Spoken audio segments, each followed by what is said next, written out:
I read this story a while back on here, posted by Yonk.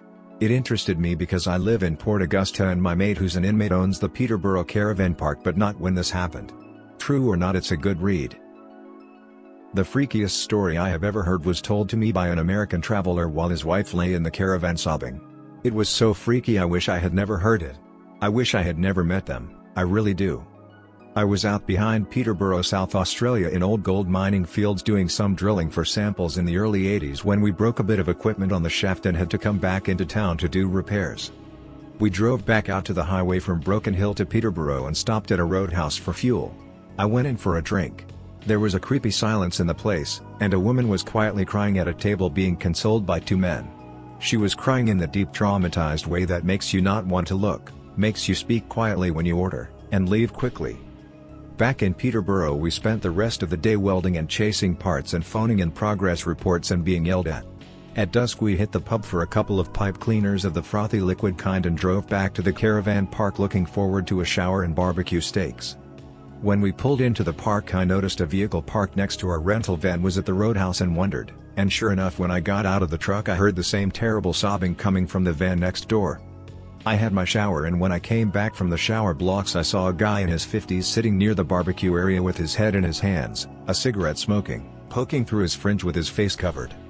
I grabbed my food and a couple of Strongbow ciders and went out to barbecue dinner. I must admit I selfishly was relieved to hear the lady had stopped crying. I thought we were in for a long night. And, I was curious. The guy looked up at my arrival and we greeted each other. I started preparations and snuck looks at him.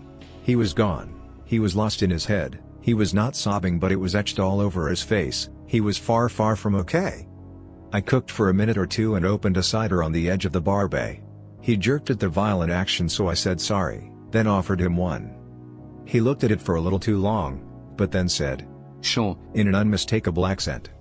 He took it from my hand and said, "Thanks." He said his wife was exhausted and had finally fallen asleep and if I minded if he stay around while I did the dinner thing. I said sure. I told him I had been at the roadhouse for fuel and had seen how distraught his wife was, and he went all white with the memory. I asked if they had had an accident. He said, "Sir, I don't know what we had." He falls silent, thinking. I finish the eggs and pile them on the steaks and say I'll be back in a minute and I take the tray inside and put it on the table. I turn mine into a couple of steak burgers and head back out to the guy. He is still lost in thought and I open a new brew and eat my dinner.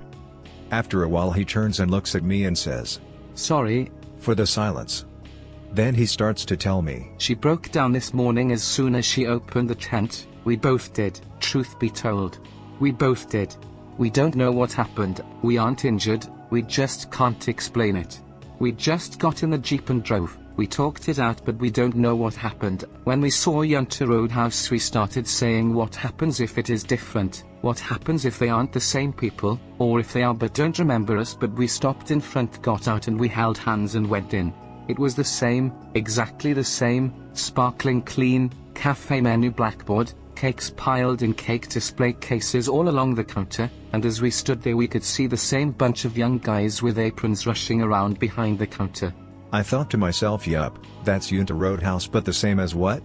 Personally, it was a new one on me. These 6 gay fellows had bought the place and it was an oasis, real coffee, best damn cakes I'd had in my life, gourmet rolls and sandwiches and pastries. We stopped every time we passed it, which was every day because it was the turnoff to the fields we were working.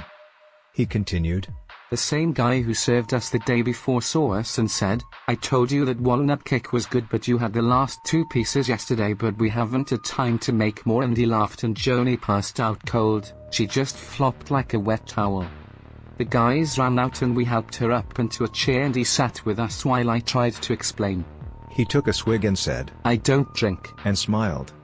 He explained that he was a college professor from the Midwest of USA and his wife was Australian, a librarian, and that he had 6 weeks off and they were on their way to Alice Springs to visit her parents and to see Uluru. They were driving a loaner from Joni's sister and husband from Dubbo, complete with camping gear. The day before yesterday they had driven in toward Broken Hill and he first noticed the light, a blue light far away on the horizon. He said it was odd because it never went away, it was there for ages. They got to Broken Hill and bought bread rolls from a deli and drove out of town towards Peterborough, intending to camp. They turned off on a dirt road and drove for a bit. and he noticed the light was back again. They turned off on a flat plain and parked at a good spot, set up the tent, and he dragged some rocks into a circle and made a fire. They toasted bread and heated open cans of baked beans and spaghetti in the fire, and went straight to bed.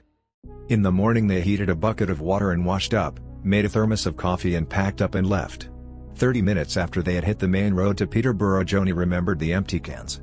She had seen them as soon as she had opened the tent in the morning and reminded herself to put them in a rubbish bag to dispose of in town. She asked Martin, this guy's name, to go back, but he refused. They were both environmentalists, and they had an argument about whether it was worse to leave the cans there or burn fuel driving all the way back, and she sulked for a while. When they saw Una, they decided to pull in for breakfast mostly, and they ordered the cake and coffee, ended up having 2 cups each, and they both thought the cake was some of the best they'd ever had.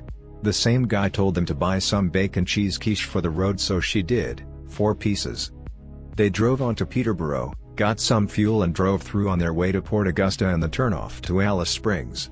The pies they bought in Peterborough were dry and smelly, so they got kept for a campsite burial with funeral rites. They drove after dark again, and the light appeared on the right horizon. This time he talked about it with Joni. She wasn't worried, but he said it bothered him because it just stayed out there at the same distance for too long. It should have diminished as he drove further. They turned off the highway and camped in a gravel pit just 50 meters from the highway.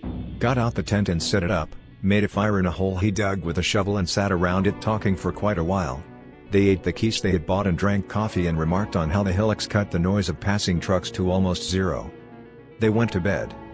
Just as they were falling asleep, there was this blazing flash of blue light, just flashed over them in a buzz like a blowfly, all past their senses in a part of a second.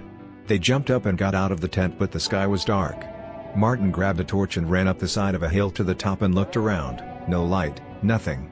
He checked down the hill to see if there was any vehicles or lights, but there was nothing to see. He came back and they talked about it for a while, talked about lightning or aircraft, talked about moving camp. After an uneventful hour they went back to bed. At this point he stopped talking as a police car pulled into the caravan park and stopped at the manager's office.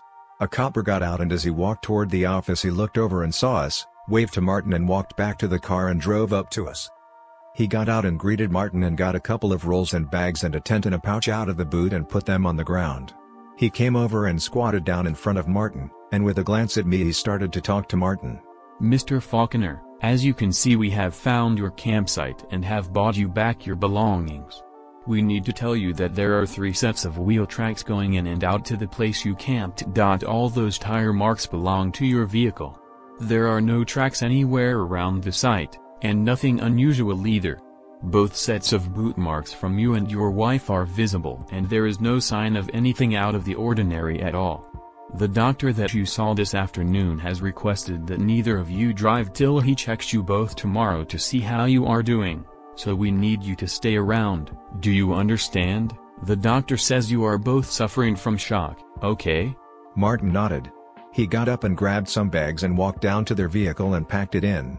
The copper looked at me hard and asked how long I'd known these people. I explained but didn't let on I knew only part of what happened. I kinda acted like I knew what happened. I said, "What do you make of all this?" He watched Martin crawl in the back of the vehicle. We don't know what to make of it. None of us can figure out how to write up the report. What do we say?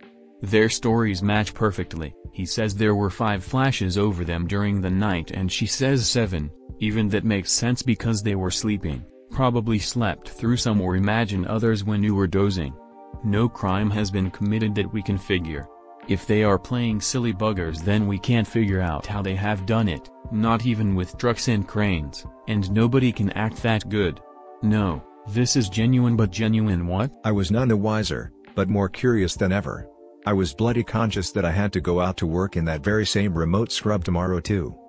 Martin came back and the copper said, "We called your wife's parents and they know there will be a delay, but better you call them tomorrow to explain. Also, Mr. Faulkner, Port Augusta police know of the gravel pit and have been there to examine it. Everything is just as you say, exactly. They found the fire and even your boot tracks up the incline to the top and back down again. They also confirmed there is only 1 set of tire tracks in the dust going in, none leaving. We don't know what happened, but we are working on it. You rest and take it easy. We will be in touch tomorrow." As the cop car turned around, the red from the taillight was still on Martin's face, and I was already asking him, so what happened after the flash and the buzz? What happened? He picked up the bottle from the Barbie and sat down heavily. We don't know, he moaned. We woke up this morning and Joni opened the tent and got out and just started screaming. I stuck my head out in a panic and saw the circle of stones in the charred cans of beans and spaghetti. I started screaming too,